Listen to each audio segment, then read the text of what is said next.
ರೈತ ಬಾಂಧವರಿಗೆ ಪ್ರಗತಿ ಚಾನೆಲ್ಗೆ ಆತ್ಮೀಯವಾದ ಸ್ವಾಗತ. ಇಂದಿನ ಕಡಲೆಕಾಳಿನ ಮಾರುಕಟ್ಟೆಯ ಬೆಲೆಯನ್ನು ನೋಡಿಕೊಂಡು ಬರೋಣ. ಇನ್ನು ಯಾರು ಹೊಸದಾಗಿ ನಮ್ಮ ಯೂಟ್ಯೂಬ್ ಚಾನೆಲ್ ನೋಡ್ತಾ ಇದ್ದಾರೆ ತಪ್ಪದೇ ಸಬ್ಸ್ಕ್ರೈಬ್ ಆಗಿ. ನಾವು ಪ್ರತಿದಿನ ಮಾರುಕಟ್ಟೆಗಳ ಬೆಲೆಗಳ ಅಪ್ಡೇಟ್ಗಳನ್ನು ನೀಡ್ತಾ ಇರ್ತವೆ. ಚಾನಲನ್ನು ಈಗಲೇ ತಪ್ಪದೇ ಸಬ್ಸ್ಕ್ರೈಬ್ ಆಗಿ.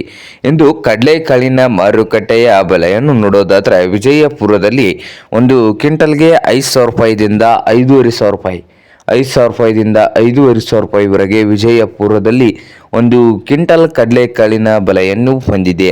ಹಾಗೆ ಬಾಗಲಕೋಟೆಯಲ್ಲಿ ನೋಡೋದಾದರೆ 4,000 ರೂಪಾಯಿದಿಂದ ಹಿಡ್ಕೊಂಡು 5,400, 4,000ದಿಂದ 5,400 ರೂಪಾಯಿವರೆಗೆ ಬಾಗಲಕೋಟೆಯಲ್ಲಿ ಒಂದು ಕ್ವಿಂಟಲ್ ಕಡಲೆಕಾಳಿನ ಬೆಲೆಯನ್ನು ಹೊಂದಿದೆ.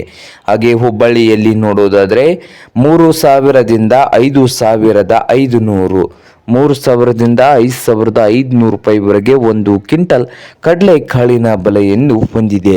ಹಾಗೆ ರಾಯಚೂರದಲ್ಲಿ ನೋಡೋದಾದರೆ 5,000 ರೂಪಾಯಿದಿಂದ 5,400, 5,000 ರೂಪಾಯಿದಿಂದ 5,400 ರೂಪಾಯಿವರೆಗೆ ರಾಯಚೂರದಲ್ಲಿ ಒಂದು ಕ್ವಿಂಟಲ್ ಕಡಲೆಕಾಳಿನ ಬೆಲೆಯನ್ನು ಹೊಂದಿದೆ. ಹಾಗೆ ಸೊಲಾಪುರದಲ್ಲಿ 5,000 ರೂಪಾಯಿದಿಂದ 5,300, 5,000 ರೂಪಾಯಿದಿಂದ 5,300 ರೂಪಾಯಿವರೆಗೆ ಸೊಲಾಪುರದಲ್ಲಿ ಒಂದು ಕ್ವಿಂಟಲ್ ಕಡಲೆಕಾಳಿನ ಬೆಲೆಯನ್ನು ಹೊಂದಿದೆ. ಹಾಗೆ ಕಲಬುರಗಿಯಲ್ಲಿ 4,000 ರೂಪಾಯಿದಿಂದ 5,400 ರೂಪಾಯಿವರೆಗೆ ಒಂದು ಕ್ವಿಂಟಲ್ ಕಡಲೆಕಾಳಿನ ಬೆಲೆಯನ್ನು ಹೊಂದಿದೆ. ನೋಡಿ ರೈತ ಬಾಂಧವರೇ.